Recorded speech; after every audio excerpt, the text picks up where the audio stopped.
ನಮ್ಮ ಕಾರ್ಯಕರ್ತರಿಗೆ ಪಕ್ಷ ವಿಚಾರ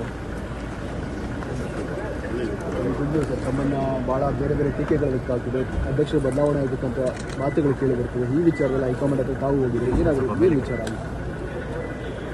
ಯಾರಿಗಾರು ಯಾವ್ದಾದ್ರು ಸ್ಥಾನ ಸಿಗ್ಬೇಕಾದ್ರೆ ಯಾರಿಗಾರು ಮೀಡಿಯಾವರು ಕೊಡ್ತಾರ, ಮೀಡಿಯಾನೋ ಅಂಗಡಿನೋ ಎದು ಸಿಗುದಿಲ್ಲ. ಕರೆಕ್ಟ್. ಪಾರ್ಟಿ ಲೀಡರ್ಸು ನಾವು ಮಾಡುವಂಥ ಕೆಲಸಗಳನ್ನ ಗುರುತಿಸ್ಬಿಟ್ಟು ಯಾರು ಏನು ಕೊಡ್ತಾರೆ. ಮೀಡಿಯಾ ಮುಖಾಂತರ ಯಾರು ಪಾರ್ಟಿ ಹುದ್ದೆ ಕೇಳ್ತಾರ, ಎಲ್ಲ ಹೊಸದಾಗಿ ನೋಡ್ತಾ ಇದ್ದೀವಿ. ಸತೀಶ್ ಜಾರಕಿಹೊಳಿ ಬೆಳಗ್ಗೆ ಒಂದು ಸ್ಟೇಟ್ಮೆಂಟ್, ಸಂಜೆ ಒಂದು ಸ್ಟೇಟ್ಮೆಂಟ್ ಹೇಳ್ತಾರೆ. ಇವ್ರ ಥರ ನೋಡಿದ್ದಾರೆ ಯಾಕೆ ಸರ್? ಅವ್ರ ಹತ್ರನೇ ಮಾತಾಡೋದು. ರಾಜಣ್ಣ ಅವರು ಹೀಗೆ ಹೇಳ್ತಿದ್ದಾರೆ, ಆಸೆ ಇದ್ರೆ ಡಿ ಕೆ ಶಿ ಅವರು ಬಿಟ್ಟು ಬಿಡಲಿ, ಇಲ್ಲ ಅಂದ್ರೆ ಹೈಕಮಾಂಡ್ ಮುಂದೆ ಹೇಳ್ಕೊಂಡ್ಬಿಡ್ಲಿ ಧೈರ್ಯವಾಗಿ ಅಂತ. ಯಾಕೆ ಹಿಂಗೆ ಮುಂದುವರಿತಾರೆ?